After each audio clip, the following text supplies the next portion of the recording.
This is One-on-One with Jasper Cole, Hollywood's bad guy, and so much more. Actor, talent manager, producer, and more. Now he's sitting down with today's top newsmakers from entertainment, politics, pop culture, and beyond. This is One-on-One with Jasper Cole. Woohoo! All right. Howdy, howdy, howdy. And welcome to One-on-One with Jasper Cole. This is your host, Mr. Jasper Cole, and we are coming to you live from Temple Bay Studios right here in Hollyweird, California. Everyone, please go to social media. We're begging, and follow us on Instagram and Twitter. It is Jasper Cole Says, S-A-Y-S, and you can go to my website, jaspercole.com, and there's a link to One-on-One with Jasper Cole. Facebook, Jasper Cole. There's entirely too much Jasper if it hadn't Cole. been for Facebook, we would be sitting here. Yeah. So that amazing voice you're hearing is our very special guest today. First of all, I have been a fan of this actor for many, many years, both in TV and film, but especially in the local LA theater scene over the last 35 million years. Since the last century. I'm even more excited because he is now a member of the Newman Thomas Management family. You guys are going to know him from hundreds of TV and film credits, but please welcome veteran character actor Mr. Darrell Larson. Hey, buddy. Hey. How are you? Hey, and Karen Jensen in Gillette, Wyoming. Karen. Hi. Gillette, Wyoming. Yeah, I bet that's a beautiful place. apparently. Yeah. Have you been? I've been to Wyoming. I haven't been to Do you Gillette. remember? Yeah. Oh, man, you know me too well. I mean, you were there, but that doesn't mean you were actually there. God. No, I remember, Yeah. patches Yeah. of it. Yeah. Well, it's an honor to have you here. Well, thank you so much. I'm so glad our paths have recrossed after Yeah. many, many years. The fact that you saw all 7 I did. coyotes, Yes. that just blows my mind. Tell everyone what that Coyote is. was a project that went on for 9 years, actually, at the Padua Hills Playwrights Festival and Workshop out in Padua. San Bernardino, Claremont, I guess. Yeah. And the piece we made with Murray Mednick and Norbert Weiser, we made the next chapter every year, each summer. And it was based on Native American stories. All tribes have coyote stories. Yeah. Coyote is an idiot. Thus, You're right. He's got this triple animal, human, divine nature, but he's a total screw up. Screw up. Constantly falling into his own shit. And that was perfect for him. I was going to say. And how did you get that? No. I'm Well, kidding. yeah. And so it was more or less written Yeah. to get, Murray wrote it, but we did a lot of improv and we built this piece, 7 plays that then we did all in one night from dusk till dawn. This was amazing. Outside. Yeah. And you could see it in smaller chunks, but the real way to do it was, to just You got to make a day of it. Yeah, dusk to dawn. Yeah. We're going to get somewhere. And we did. Yeah. So it's become, rightfully so, legendary. Well, and it actually just took off. I mean, I'm sure who came up with the whole idea of staging it that way, of doing this dusk to dawn? Was it always conceived? Well, Padua began, and I was reading a book called Trickster, which is somebody's, thesis. Right. Paul Radin, his name was. And it was all these Northwestern tribes, their coyote stories, which were special. Right. And so I was reading this thing, and I just was loving it. And there was something about finding the place, being in the place where you are. Mm-hmm. And now we're at this theater festival, Murray kind of said, okay, we're going to do this. I brought the actors, he brought the playwrights. There we are.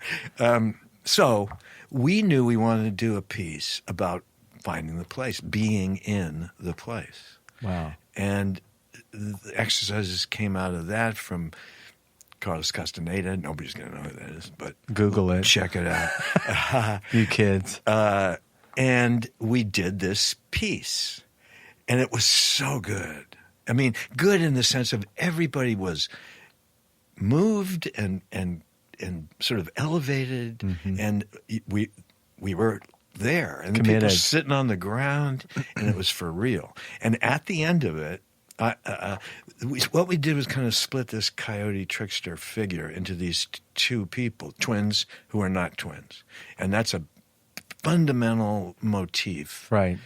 In this, twins made the world, and so but we're the same person. Mm-hmm. So he came up out of the ground, literally. Keep in mind, we're outside and people are sitting on the ground. He burst up out of the earth. I jumped out of a tree. I fall from the sky, which I broke various That's your method. over the years. Yeah. In any case, then we would battle for who's the real person. And that had to do with this finding of a spot and sort of bringing up out of the earth a sound and a movement that you could concentrate on. And then the other guy would watch when your concentration went off. Point. Like it was a duel. A duel. Yeah. And that went on for 7 plays. But after the first one, Norbert and I went to Murray and said, all we want to do for the rest of our lives are your plays, man. Your stuff. Yeah. And he already said, okay, it's going to be 7 plays. It'll be a cycle. Wow. And from then on, every summer, people knew it. Right, they were expecting it. And so a tribe gathered. And then we took it to Santa Fe. And so there were tribes in these various places. Wow. So the first time we did an all-nighter was in Santa Fe. Wow. And during the 6th play, it snowed. So people really Well, that's what I'm thinking. You had to put up with the weather, you know. People had to really be there with us or it would fall apart. So clearly, theater has been your love from day one, right? Tell everybody where this love of acting started for you. In high school. And you mentioned recently you went to your 50th high school reunion. So what a peak experience. But we had no theater. Right. We had, some of us knew, we were fascinated with it. And so we did 5 plays while I was there. Wow. Musicals or just straight plays?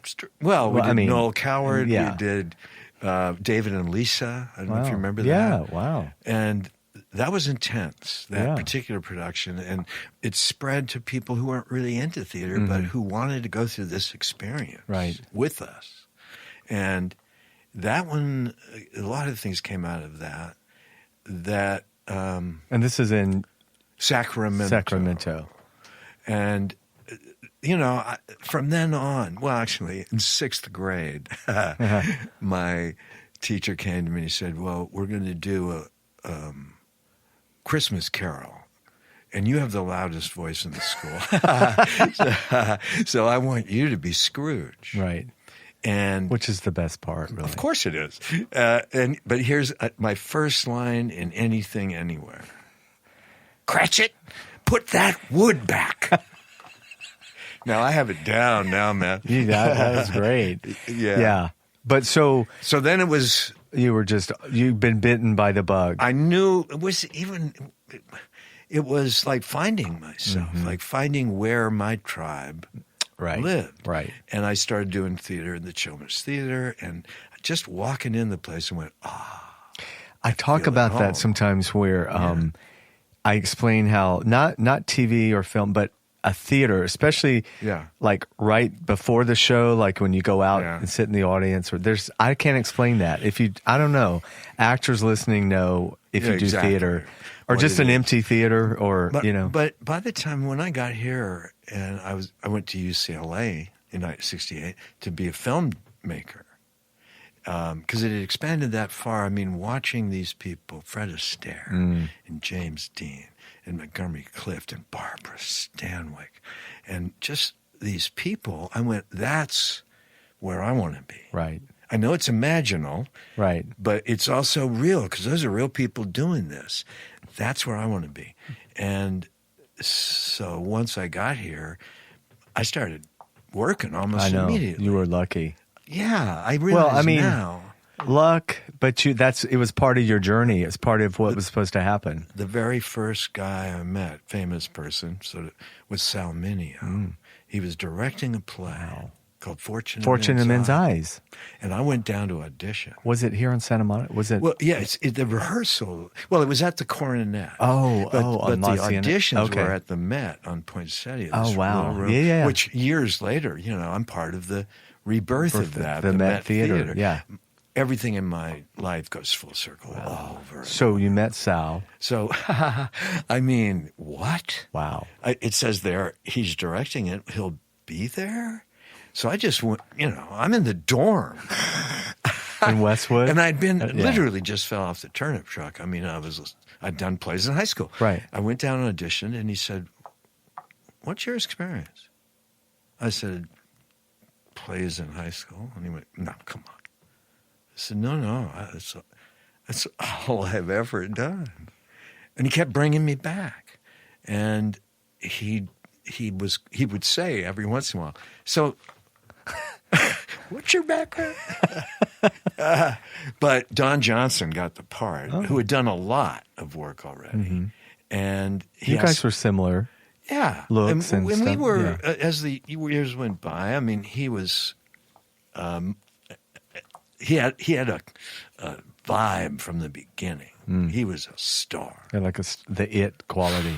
Yeah. And he was so beautiful. Mm-hmm. Oh my God. And he was in a thing with a musical version of As You Like It. Okay. It was up in San Francisco, been a hit. So he already had a little buzz about it. Yeah. Yeah.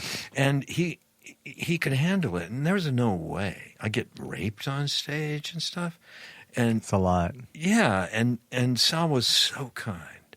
But he said, "Okay, I want you to, we're going to get into a little bit of an area here." He said, "I want you to to understudy." And so I hung around, and when it opened, at the opening night party, I saw him kind of like this, pick me out, walked over, and he said, "You know what?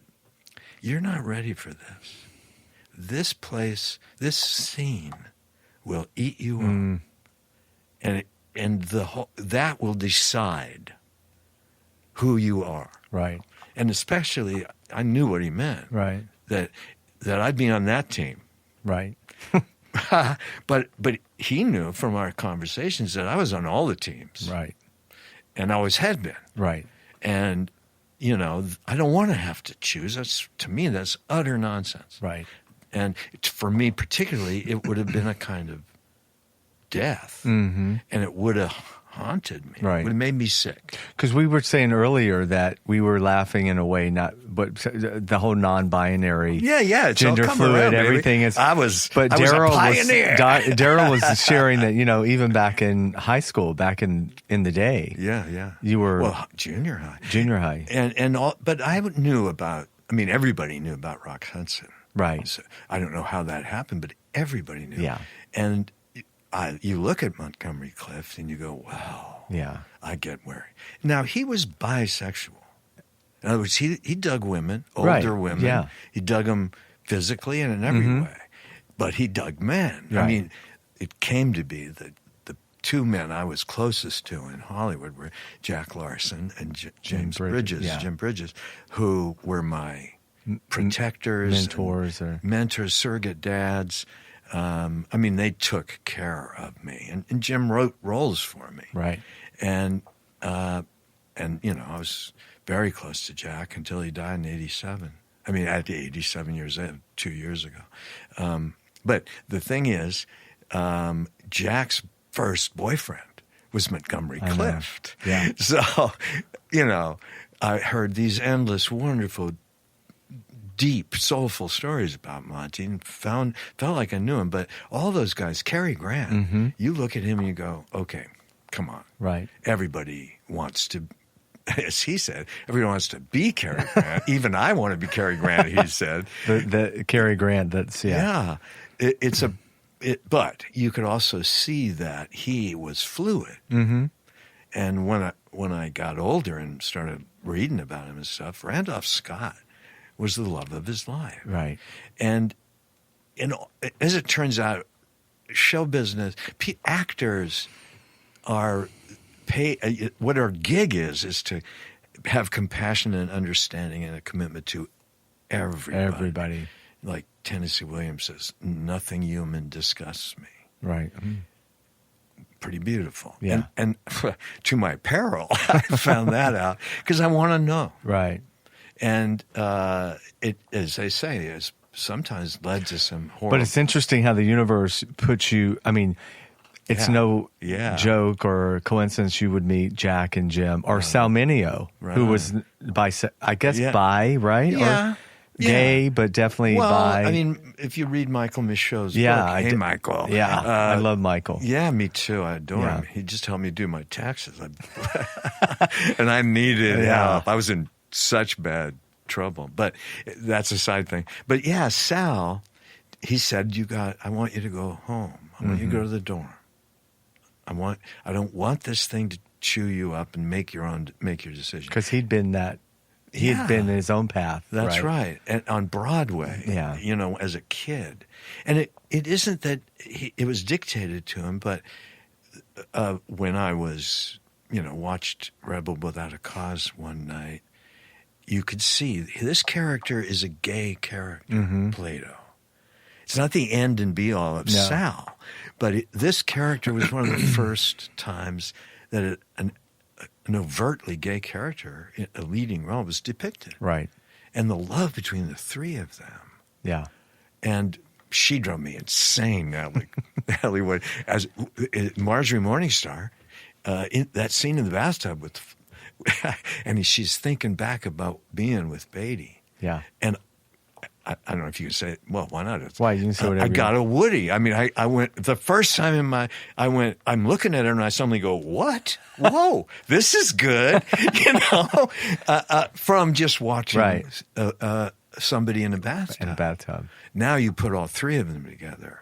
Yeah. And it's a perfect triangle. And you understand the law of three in a sense. Right. That's in some sense strongest. Mm-hmm. So you sort of had this appetite for everything, even as a kid, right? Like you kind of that's been your personality from the beginning, which makes you this great actor too, because you are open to everything and you want to be like a sponge and bring it all in. And right from my first gig, which was Marcus Welby, and which. Because you ended up with a great relationship with Robert Young and Cloris Leachman and Bill Schaller. They're in it, and a woman I still know quite well, Lee Purcell. She was the lead in it. Actually, is the character. It was about her experience. But after almost like my first close-up, Cloris was there, and she started applauding. That don't happen. No. And I was so moved. And she said, you know how to do this. And I was literally 18 or something. So I got a lot of that kind of support for what I already understood but didn't know I did. Right. And somehow I knew from the beginning, if you want to be looked at, you got to reveal. Right. And so that was my path. Well, take us back a little bit. How did you go from... did you get an agent right away? How did you get your first TV gig? Like, what was a guy named Bo Wilson, who some people remember, who ran the talent division at Universal. Okay. This was the last studio that still had the contract. Yes, contract players. And he didn't put me under contract because by then it was dying out. Anyway. Right. And you got paid $120 a week, but you knew you were going to get paid. Right. And he said... I don't think that's the way you should go anyway, but I worked constantly at Universal. Wow. It was like my graduate school of film acting. Right.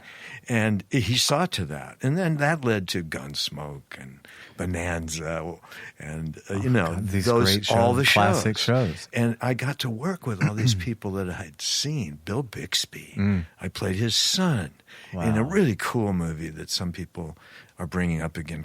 It's called Congratulations, It's Boy. And the plot was I turned up at his doorstep and said, I think you're my dad. I'm like 18. Right. And he slams the door in my face. And a few minutes later, because what? And I say, here, do you remember this girl? And I got this picture of my mom. And he went, yes. And we formed a relationship. And he didn't know. No. Yeah. He didn't know he had a son. So you were playing young for a long time, right? Because Well, I you look looked young. so young. Yeah. But I got to work with, I was going to say, Ann Southern. Right. And Jack Albertson and Eve Arden. And Classics. And Robert Young himself. And all these people who, as a kid, little kid. Right. Father knows best. Father knows best. And here he is caring about me. And he was a great guy, right? Fantastic person. Right. Deep. It's one of the times where characters that he played sort of were a lot of who he was in real life. I just saw a film that was the follow-up to Claudia, which had been a big hit with Dorothy McGuire. They had a real vibe. Sort of like William Powell and Myrna Loy, except a little straighter. Yeah. Well, they didn't drink all the time, for Right. one thing. Anyway, watching it, it is his sort of sense of decency and humanity, and he would go to a place that the script didn't necessarily require. But here was the thing too, that he was religious, but not in a Preachy way. No, but every morning, every day before we started work, there would be a moment of silence. And everybody would stand there and just gather themselves. Wow. And that was him. Can you imagine that today? Like, I mean, honestly, I wouldn't dismiss that at all, because I think there are. I know, I'm saying the fact that wouldn't it be great? I think that could happen. It may be happening. I don't know. For younger listeners or whatever, I would think today it's more of a Tom Hanks. I'm thinking of actors that are, that you feel safe with. They bring that sort of grounded, fatherly. Yeah. Tom Hanks is that sort of. I remember when Tom Hanks was a wild. Was he a wild guy? Well, I mean, bosom buddies. Yeah, that's true. And what was that thing about stand up with Sally Field? Oh yeah, that was one of the first times you really emerged. That was a great. He's got a wild. Or that's back actually. then, I forgot about that one. Yeah, anything could happen. Yeah. I think you have to have that danger to get as big as mean that much to people. Well, what do you looking back now? I always say this. I don't know how you feel about this, but I tell actors, I think when we're young, we're always thinking when we make it, like we're going to make it, and the big breaks. And I always say, well, if I could do anything over again, I wish when I look back, I was aware that I was making it right as it was happening. But the problem is when we're young, we can't. We want everything right now, and we think it's going to look a certain way. Yes. Yeah. I mean, the fact that I'm still doing what I set out to do, come on. But I've also, had real fallow periods. Sure. And taught. I taught at Columbia University. Yeah, for 12 years. I've taught all over, and I love to teach. Right. I'm on a break right now. But I love to teach, and I can teach. And a lot of the people that were my students are now friends. Right. Who've stayed in touch with me. Yeah. And that way of relating to the art of it, I think there's an element of acting that's sacred. Mm-hmm. And I can impart that in a way that's not like pompous and right. I know, right as I say it right now, it's like, oh, come on, what a cornball. But I do believe it, and I believe it has storytelling. The narrative is what keeps us human. Right. And what helps us to be more and more human. Right. So, not that I want to give up animal or some aspiration to a kind of divine understanding. Right. Whatever that is, again, I don't mean to sound quite so pretentious, but it's true that there are these three levels. And that we have to be in all three of them at once. Right. If we can. And acting models that. There's the character. There's the actor. And there's you. Right. And the inner is the most important in some sense. Right. But we want to avoid that because it starts to hurt. Hurt too much. Right. Which is also what teaching is about. I mean, at Columbia, what I taught was directing actors for film. Wow. Which is a whole separate issue. Whole separate monster than theater and a lot of people came into the situation knowing how to do it, what it is. Right. But they have no idea. And most people, for one thing, people think actors are pretending. Mm-mm. But actors are not pretending. They're having an experience. Yeah. They're having the character's experience as much as they can. Right. Now, that doesn't mean they're not on a certain, in fact, it means that on a certain level, you got to be giving your essence to the character. Right. Letting the character live for however long it is. But it's amazing to me that, I can't, that's why it's great that you're a teacher. Like, I can't really articulate that to another actor or. Right on. I say recently that I love between action and cut. Yeah. That it's, but I can't really explain what that is. It's like, you're in a moment and I don't know. It's just, I can't explain it. Ryan, I totally understand. But that's... I do. That's what actors that's understand. What you live for. Something about that. And when it goes right, or even if it goes wrong, whatever happens in that moment, you have this sort of like... I wanted to actually say something about that because we were talking about theater and that vibe, but I spent 20 years of my life on sets with fair regularity, and I love that. I do too. And I pine for it. I'm trying to get back. You're getting back to it. Yeah. Yeah. And it's taken a while because it sort of faded for me. Mm-hmm. And I also got to a place in the 80s where I felt like they'd made up their minds. I wasn't going to carry a movie. But if you put me in the background, it's confusing.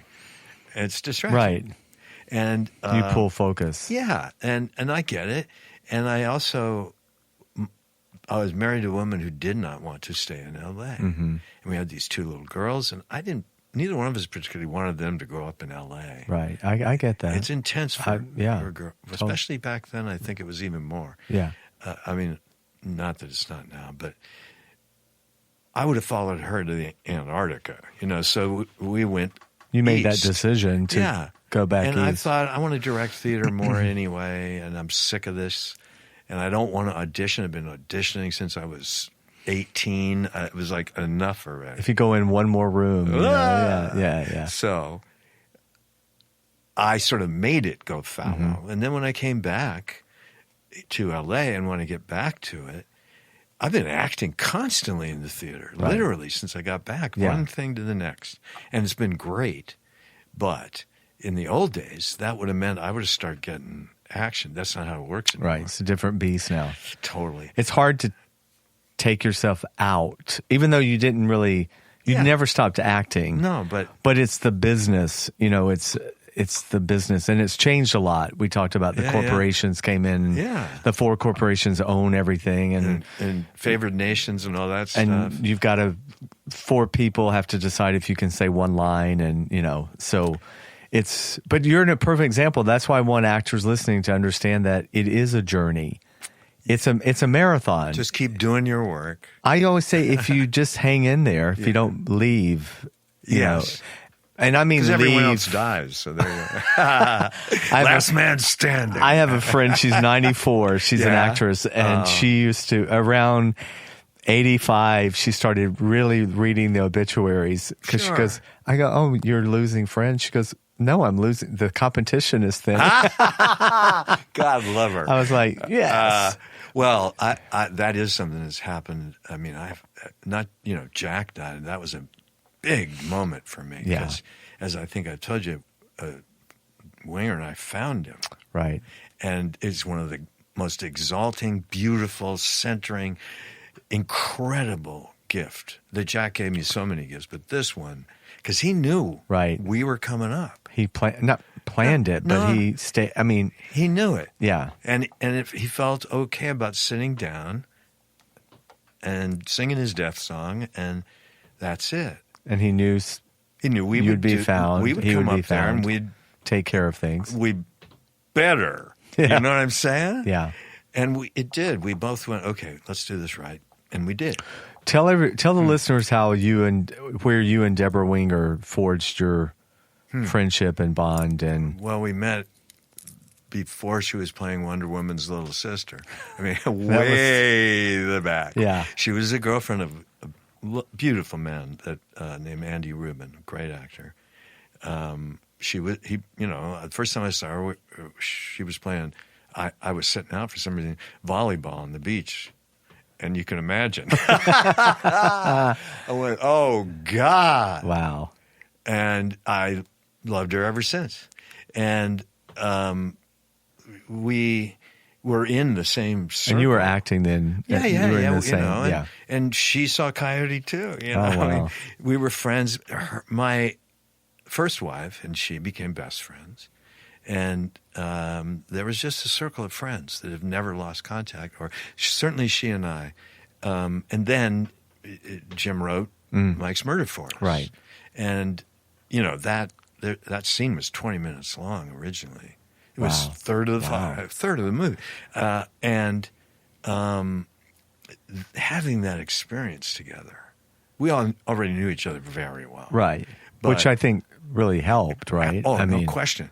We absolutely trusted each Yeah. other, and to take it as far as it could be taken. And interestingly, there was a sexual dynamic that we didn't notice really until we went to loop it. Oh, interesting. Because there was a gap. We reshot some of the movie. Okay. They tested it and it wasn't quite right.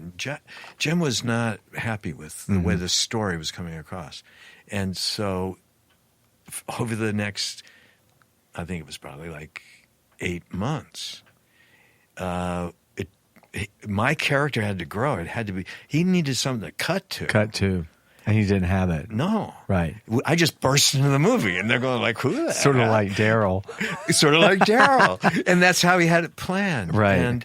And he was telling me something about myself, just like Sal did all those years earlier, saying like, "Okay, look at this. If you go left, this is where you're going. You're going that way, yeah. And he knew I had that dark place I could go to. Okay, so he writes this for all three of us, Paul Winfield and Deborah and me. The parts were written for us. And so we get down there and it's like, okay, where would you go, Pete, if you were in this jam? And I'd worked at the West Beach. I still had friends at the West Beach Cafe. And I said, well, I'd go and sell some of it. Got a big bag of Coke. Right. And that's why they're chasing me. And that's why they killed Mike. We stole this Coke.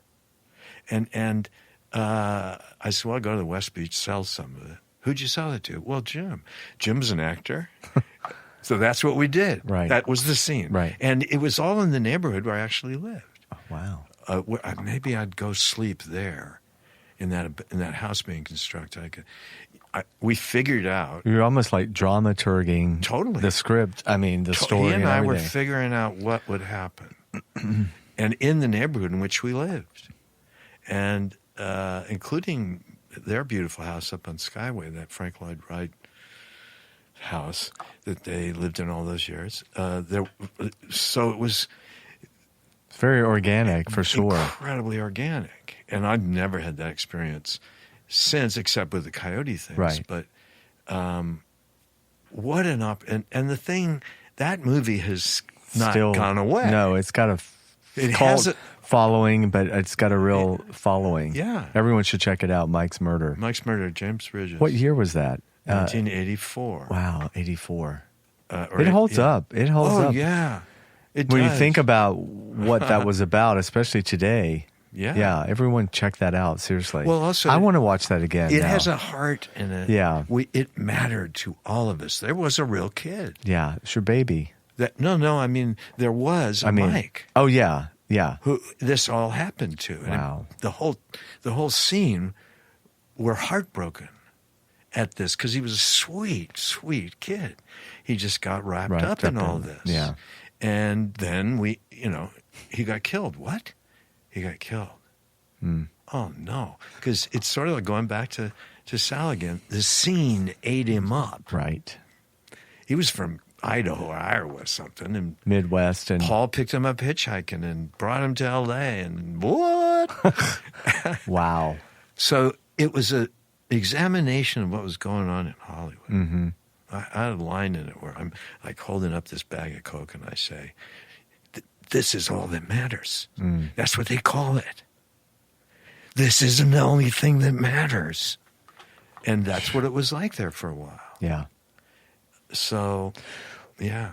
So in terms of the whole drug scene in the business at the time. Yes. So you were here, what year did you, not you, no, but I mean, what year did you get to LA? Late 60s for college, right? Yeah, 68 to 96. 'cause everything, I lived in Hollywood. the drug scene changes too, you know, but it was well, so did the sex, love, and free, everything in I the was a 60s. hippie. Yeah. I was a flat out hippie. Right.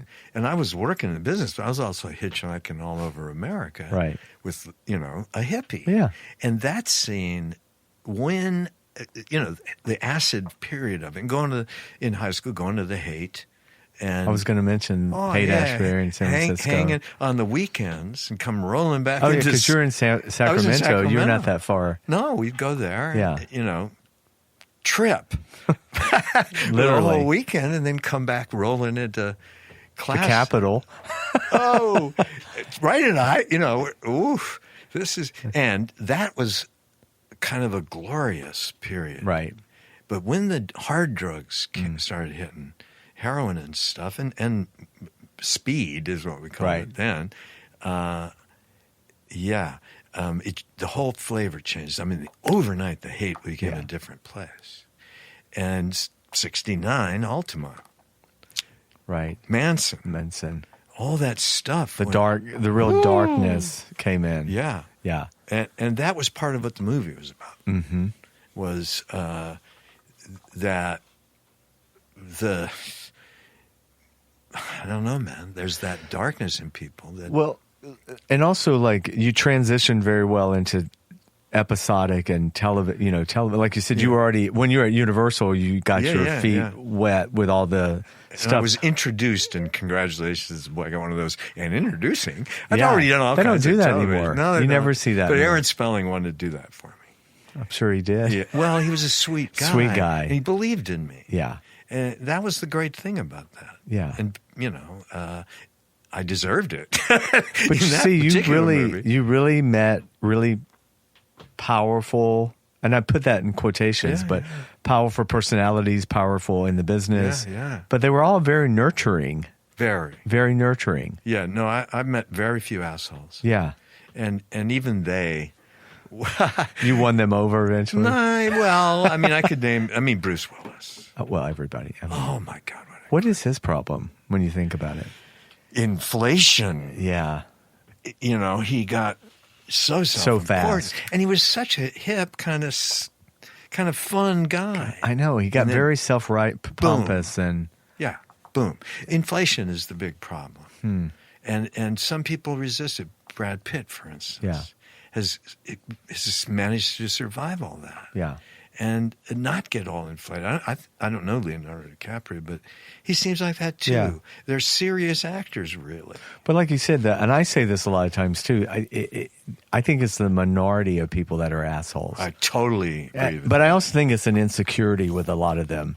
A lot of them are really talented too. Yeah. They're so talented. Yeah. But they're insecure in terms of like... Well, and I think that's a good thing. It can be. Stay in the question. Right. That's really what. Or maybe they don't think they deserve. They're not very. Absolutely. Nobody They don't does. think they deserve it. Nobody does. That's true. Once you look But what at it, is wait it a about minute. us actors who really fight that, I think? We need to be seen. So many of us are making up for stuff. Got some kind of hole. My mom left when I was 4. Yeah. Well, then how does Say no Meryl more. Streep do it? That's such a great question. There's always those few that you go, but I bet you if you really, I know her. Yeah. And for instance, when I was helping to run a theater in Nyack, and where I lived in New York, up the river from New York Beautiful City. area. Great place. I love the town. And we were trying to start a performing arts center in the middle of town. Wow. And we got pretty You can close. say whatever on here. Okay. Anyway, in order to sort of, as we were getting rolling, this great guy, Elliot Forrest, who was a DJ on the classical station in New York, and between us, Rolodexes used to be happening. But between us, our Rolodexes covered the business. Right. So we started asking people to come out and just have conversations. And Elliot was a great interviewer, and Jonathan Demme lived in the town. And so conversations could really be substantive and interesting.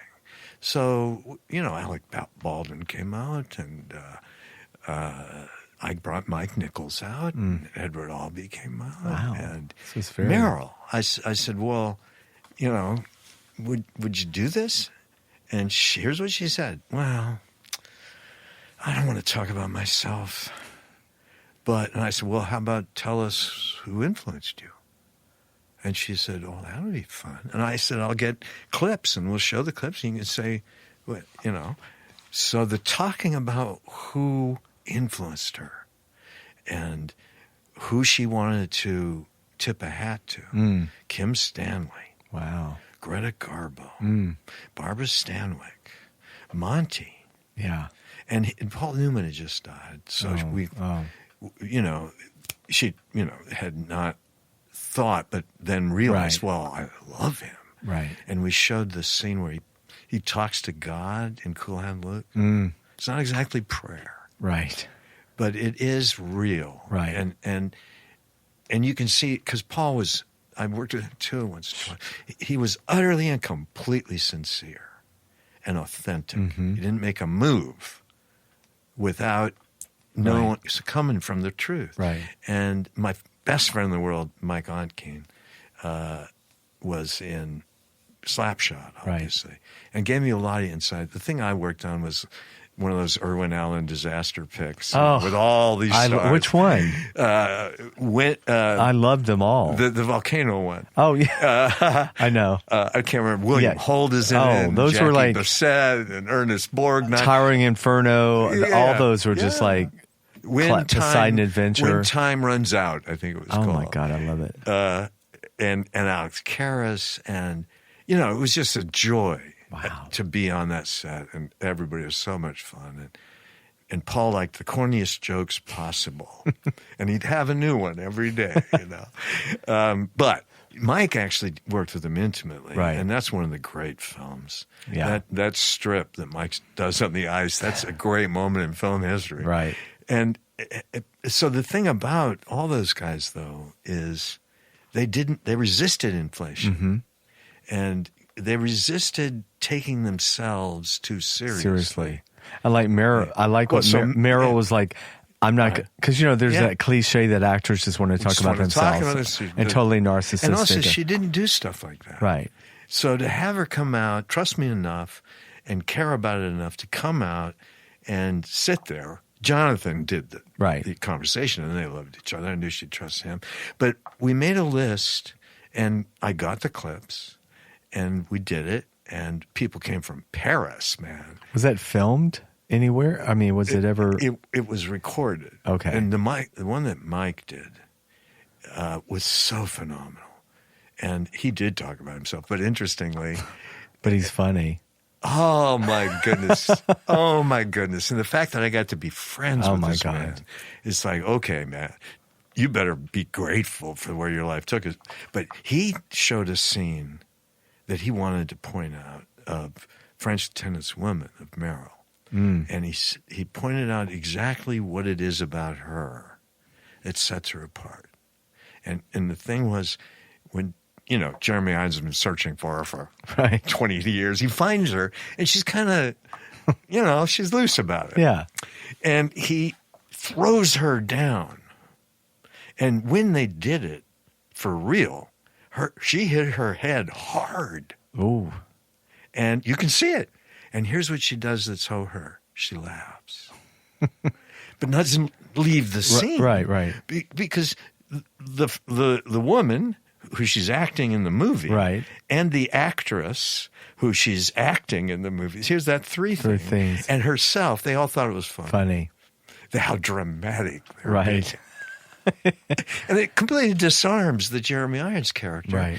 And nothing stops. And in fact, you suddenly go, oh, that just happened on a whole other level of But that's real. The kind of stuff that happens. She didn't point that out, though. You can't plan. That's right.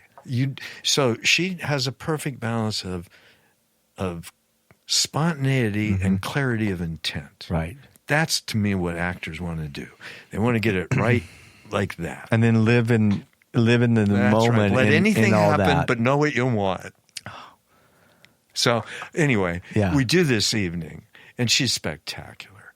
And, I came out. She kissed me in front of 500 and something people. I'm like, okay, I can die now. You're done. Good but night. we walk off stage, and the first thing she says was, "Do people really want to hear me talk about acting?" And I believe that's what it's people not love about false her. modesty. No.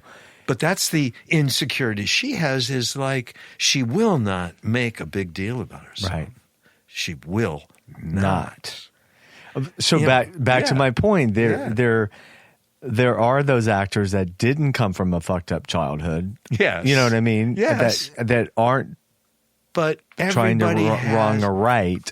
However, as just human beings, everybody has a shadow. Right. I don't care how perfect you are. Yeah. or whatever. Everyone's got a mask on. And they've been hurt. Yeah. On some level. And I don't know what Meryl's is. I know her brother too, and they're really pretty steady people, but they do have shadows that they're not afraid of. Right. And so do I. And to my peril. The best people are the people that stay in touch with that. Right. But also shine a light on it. Mm-hmm. That's the other thing. Somebody read my tarot, and she said, your job is to bring the shadow into the light. Mm. And that has been true. That's true. Pete's the ultimate example Right. of that. And I've sought out those people. I played in a play last year, I played Hades, the god of the underworld. And my ex-wife says, I can't recall her ex, but she said, well, who else would they get? but I also did a play at the Odyssey, which last year, that was one of the great experiences of my life, by Strindberg, called The Dance of Death. And it's a guy who has screwed up his life through his and his volatility, and I can really relate to that. And his daughter won't talk to him, and his 24th year of his marriage, and they're just tearing each other apart. And he's dying. And he wants to pull the marriage back into shape. They're coming up to their 25th anniversary. I left my wife in the 24th year of our marriage. Wow. But I chose to do this play without even noticing all those parallels. Right. And my God, what an experience. Another not accident, of course. Coincidence or whatever. Yeah, I just didn't register it quite. Life imitating art. Yes, but I needed to do that play, and I'd had it in my mind for years, because I saw a production on Broadway of Ian McKellen and, my mind, Helen Mirren. Oh, wow. And it wasn't, and David Strathairn, and it wasn't very good. Kind of laid there. And I thought, I could play that guy. Yeah. And so Ron Saucy at the Odyssey. God, Ron's been around. The Odyssey's been there. We both have. I've known him all these years. Yeah. He calls me up, and he saw me in the Gary plays, another play of Murray's. A cycle of plays of Murray's. Again, full circle. Right. Here I am playing, and there's 3 Garys in those plays, and I'm the old Gary, the final Gary. So I play Coyote so whatever. Ron saw it, and he called me up, and he said, hey, you know what? I think you got all right at this. Did he direct it? No. Guy Zimmerman directed it. No, but Ron called me and said he'd seen it. Yeah. And he said, yeah, you got pretty good at this. What do you want to do? That's Ron. He said, what do you want to do? You might have a career in all this. Yeah, you might get pretty good at this. It's been 50 years, but what do you want to do? And I said, Dance to Death. He went, really? Have you read the Conor McPherson version? I said, no. And it's playable. It's actable. Conor McPherson has a zest and a humor. And so it's not slogging So through. this was not the version. This was different than the version Ian McKellen That's seen right. do. And if they can't make it work, no human being on earth good can. night. So, but I read this thing. I said, and for some reason, I didn't really care about the version. I just felt I could play that guy. Right.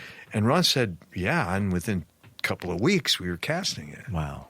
And that was an incredible experience. And Jeff LeBeau and please don't do this to me. I love her. Don't listen. Anyway. It's okay. The woman was Lizzie Kimball. Okay. Whew. That would have been awful. You pulled that right out. Yeah, man. The last minute.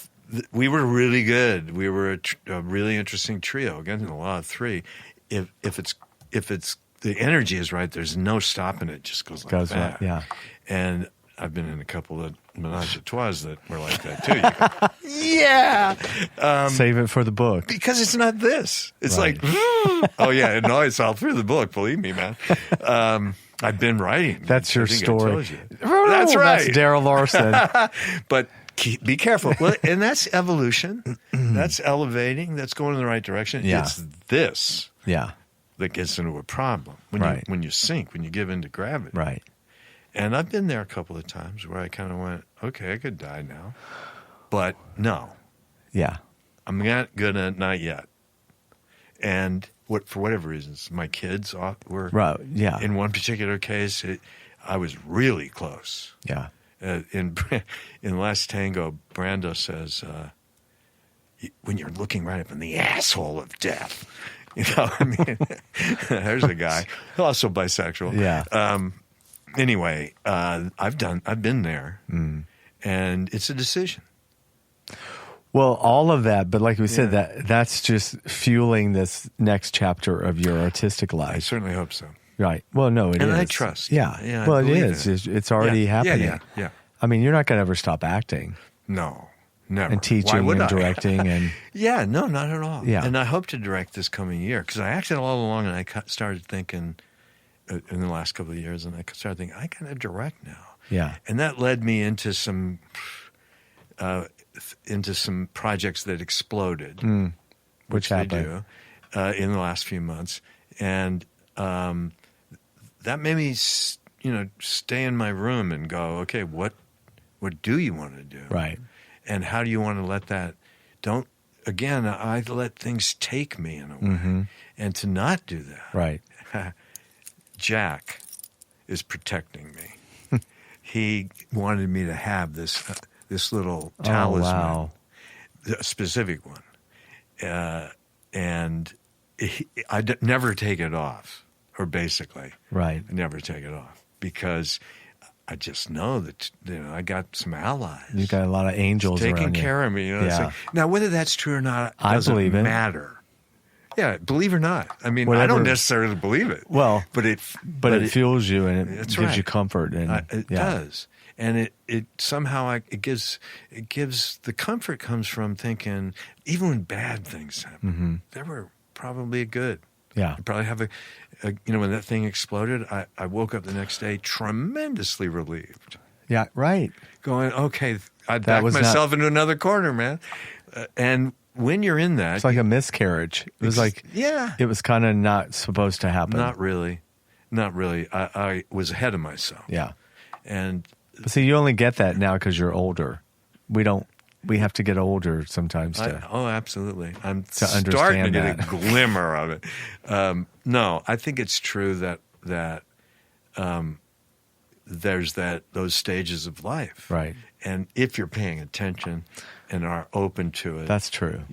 okay, good. Time to sit, Right. be silent a little bit, and really, so one thing I knew I wanted to do was get back on a set Yeah. and be back in that pool. Right. But getting in, as we were saying, is not as easy as it used to be. And I'm 68 years old, and I never really made it. Well, in the way we were going back to what you said, you right. have expectations. Right. When you first, get here. Right. And they're grandiose. Uh-huh. And they seem to happen, and then they don't. Right. Well, it's that feast or famine. Well, in Mike's Murder, for instance. Right. The people, CAA signs me and everybody's going, okay, that's the greatest thing since Scream. And Dick Woodmark, people start mentioning. And I got to meet him years later, got to be pretty friendly with him too. And I felt like, look at his, I mean, he had an incredible career. Right. But when he started out, he was just this crazy guy who Right. scared people. So the comparison to me was apt. Right. I did this reading series at the Met once we'd sort of taken over that theater on Oxford. It's Oxford. And this literary series, I'd bring writers in because through Bill Styron, Right. whose daughter I married, I knew all these great writers and met some on my own too. Right. Dennis Johnson and Sam Shepard. And so I have this way of getting to know all these, the best writers of our time. Wow. So I got them to come down and just the right actors. And, Roddy McDowall read Christopher Isherwood. I mean, it went on and on. Wow. Because, again, I could basically get to almost anybody. Right. If I wanted to do Myra Breckenridge, I called Raquel Welch. She came down and read it. Wow. So, Yeah. that kind of thing. But in doing that, wait, I lost track for a second. Well, when you... What we were talking I'm sorry. Well, we're talking about you wanting to get back on... In a set. Back in the set. Yeah, but, yeah. And you felt you had not... You didn't make it like you thought you were going to make it. Exactly. But I'm saying you did make it. Yeah. It just wasn't the way Exactly you thought the it was way. going to look. Right. And so to do something like that, if I hadn't had those years and that... Because in the business, Right. I may not have made it, but I'm respected. Yeah. You know what I'm saying? And partly from the directing work.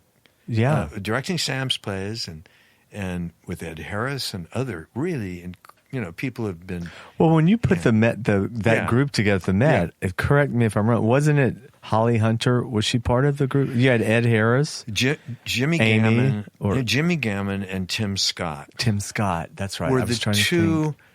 two of the greatest men I ever met. Yeah. And the fact that they dug me, because they're like cowboy actors. Right. A whole other masculinity. And the fact that they dug me gave me such faith in myself. And I felt like, okay, well, then I can be this weird-ass guy. And I'm still going to be embraced in all of the communities. Right. And so they resurrected the Met from the little place on Poinsettia and invited people that they'd known over the years that they wanted to do a theater with. Right. And so Ed and Amy Madigan and Holly and Arliss Howard. Beth Henley, was she part? Beth Henley and Alfre Woodard. And, I mean, we had a synergy. Yeah. And I saw Ed. Didn't Ed do a Shepard piece there? Well, did he? We know it was a Murray piece. It was called Scar. Oh, right. That's what it was. Oh, I directed that. I saw that. Yeah. Yeah. Well, that was one of the greatest things That's any ever. of us Yeah. were ever going to be part of. That was amazing. But that was, the writer of Coyote. Yeah. And Ed and I met doing another of Murray's plays called Are You Looking? That was about getting off drugs. Right. And so, David Irving, Amy's brother and Jules' son, and he was helping to produce the thing. And Helen Shaver was the woman in it. And, it was an amazing group, but I was having trouble getting somebody who could shoot up in the first scene and, on the toilet, on speed. And, I needed somebody who could really go there. Right. And I tried a few people, and they quit. It was hard, this play. Yeah. Brutal. And And David said, I knew a guy at Cal Arts who could do this. And he said, he lives in San... So I went down and knocked, it'd been set up, but I hand the script to him. The guy comes to the door and I went, oh, God, I hope he does this. And then within an hour, he had called and said, Wow. And he showed up in costume, And there he is. And Murray's sitting there and he leans over after like 2 minutes and said, this fucking guy's a genius. So that was Ed. Then we did Cowboy Mouth. Okay. And Sam happened to be in town. We did Action and Cowboy Mouth, a double bill. And I was in Action, and David directed it. And a great actor named John Deal was his first play. And Cowboy Mouth, I said, Sam, you got to come see this guy. And Same bit. He just went, what? And went home and wrote Fool for Love, in which the character's name is Eddie. I mean, they bonded in a way. And one of my claims to fame is I introduced these guys. It's amazing. And so that whole synergy. It's like, who's that? Forrest Gump. Right. Or Zelig. Yeah. This guy keeps cropping up, Wow. But so you went to this too, all those years later in terms of full circle, this tribute to Sam. Yeah. That Guy Zimmerman and the Padua folks said, well, you got to do this. And I was uniquely positioned to do something that nobody else could do. Right. That our community could come together, because Sam was initially one of the people that drew people to Padua. Yeah. I mean, he lent his name. Charisma and all of that, because he loved Murray. He'd known all these people all his life. They came up together in New York. Yeah. So to be able to now, after all these years, pay tribute to a guy who in 1968, somebody handed me, a woman actually, a girl I was really interested in. She hands me this play and she says, you got to read this. And it was Icarus's mother. Mm-hmm. And I went, my head exploded. I went, I want to do this guy's work for the rest of my life. Right. This is my man. Yeah. And then I met Murray, who then introduced me to Sam. And then basically, I've been doing that all these years. No accidents. No accidents. And then here we are. I'm able to really, from my own personal way, but helping everybody say, this guy made a difference in so many lives. Right. Not just American theater, but personally. And in doing it, I realized, you know what? He never said no to me. Right. Ever. And his sister Sandy said, yeah, but he trusted you. Mm-hmm. He didn't trust all that many people. Right. But I was not cognizant of that. It's just like not at the time. Now it was you just are. us. It was our friendship. Right. I was just thinking of a funny story the other day of Helen and her husband, Steve Ruther, who repped Sam as an actor for a while. I get this call. Ruth says, hey, Sam's in town. He wondered if you want to come over. And I didn't think that way about it. I was always like, right. Does he like me? I mean, I had such a crush on him for one thing. So I go over, we're hanging out, and this woman that I knew pretty well, Beverly, heard that Sam was there and came over, because everybody wants to be in a room with this guy. But when she went out to leave, her car wouldn't start. And she was kind of dithered about it. And Sam said, we'll take care of that. And he sort of gestured to me. And we walked out, and he said, get in, turn it over. And she get in, started right up. And he looks at me and said, good job. And we turned and went back in. But it was like, the two guys, we could take care of it just by looking at it. Little lady. Right, step aside, little lady. We'll take. But that's what I mean. He had one time in New York, as he's leaving, he says, well, next time I see you, I'll be there. Well, that's him. That might be a good play. Unfortunately, the hour has completely. I know, man. We need like 4 hours. 4 more. Seriously. Yeah. Well, but that's a great line to end the interview. Next time I see you, I'll be there. I'll be there. Thank you, Sam Shepard. Well, Darrell, this has been amazing. It's really been fun. Thank you so much for joining us. And tell everyone where they can follow you on social media. Do you want them to stalk you on Facebook? Come on. I'm almost at 5,000 friends, so getting soon. Hurry. And, do you Twitter? Do you do no, Twitter? man. Okay. And I don't Instagram. Okay. And all those apps I don't want people to be on their phones like that. But they can get you on Facebook. Oh, definitely. Yeah. And you'll help me get a website. Oh, yeah. Because I got a lot of writing I've been doing that I've been recording some of it. Good. That whole 50th reunion and its aftermath. That's exciting. That and it's beautiful. Yeah. A friend of mine put music on it. Oh, good. Yeah, so it's on SoundCloud. Oh, perfect. You can go to SoundCloud and All right. Well, everyone, check. Just first of all, Google Darrell Darrell Larson. You'll see 2 L's. 2 L's. Sorry, Yeah. God. No. That's another Who friend of cares? mine. Yeah. And you'll see who we're talking about if you don't know already. Although the IMDb thing, I wish I could change it because the things the little film things they put up are. It's not what you want. We can change that. Can we? Yeah. Cool. Yeah, we are on a mission here. All right, right. everyone. Thanks for tuning in. Until Thank next you time. so much, folks. Peace out. Bye. Thanks for checking out One-on-One with Jasper Cole. Check out past episodes and get the latest as they're released. Subscribe today on iTunes, Stitcher, and YouTube.